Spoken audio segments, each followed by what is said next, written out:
Well, Labor has unveiled its party list for the upcoming election, and with it came a strong message to two former ministers. Michael Wood and Phil Twyford tumbled down the rankings, meaning they'll need to retain their electorate seats to make it back into Parliament. Political editor Jenna Lynch has the details. Pitched up in front of his big red banner and pitching to you. This election is fundamentally about who best has New Zealanders' backs in tough times. Relying on Labor's record to define the election, urging voters to think of them in times of national crises rather than the political crises that have dominated their attention of late, hoping he can do a 180. We're in this to win it. We're going to be significantly increasing our share of the party vote to what you're seeing based on current polls. Our campaign's only just warming up. Labor's target for MPs is a secret, instead stating the bleeding obvious. Our goal is to get as many votes as possible so we get as many people in Parliament as possible. How many MPs do you think you're going to have after the election? Heaps. They've drawn up a list 76 long. Cabinet ministers come first, the rest of Labor's largest ever caucus scrapping it out to keep their seats. We're bolstering an experienced caucus with fresh new talent.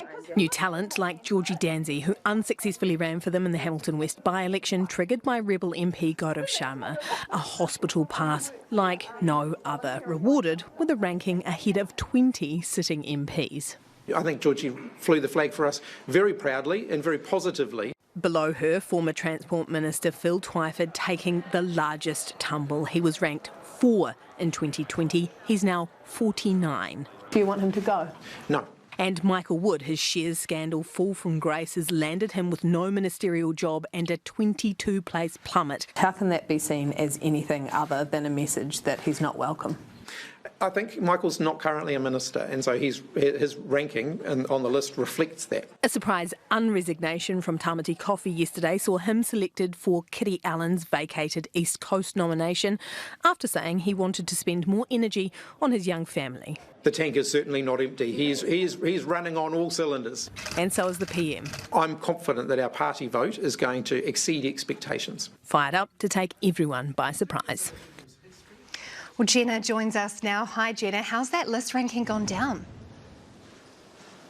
These are always very fraught exercises with delicate political egos involved, and Labor with that gigantic caucus. Some of them must know, not that deep down, that they are going to lose their jobs come October 14. So would have been hoping for really high list rankings. But A, this didn't leak ahead of time. B, there have been no public tantrums. And C, there were no real surprises in that list, which shows good political expectation management. Where Labor is failing on that front is policy. They've got a list, they've got a slogan, but no one really knows what they're going to do if they get re-elected. Chris Hipkins was struggling to straddle his role as Prime Minister and Labor leader today, getting in a tangle over transport policy, raising questions around the light rail project in Auckland and Let's Get Wellington moving here in the capital. They really need some runs on the policy board. I'm told it's coming within the next couple of weeks, but transport and tax would be good places to start.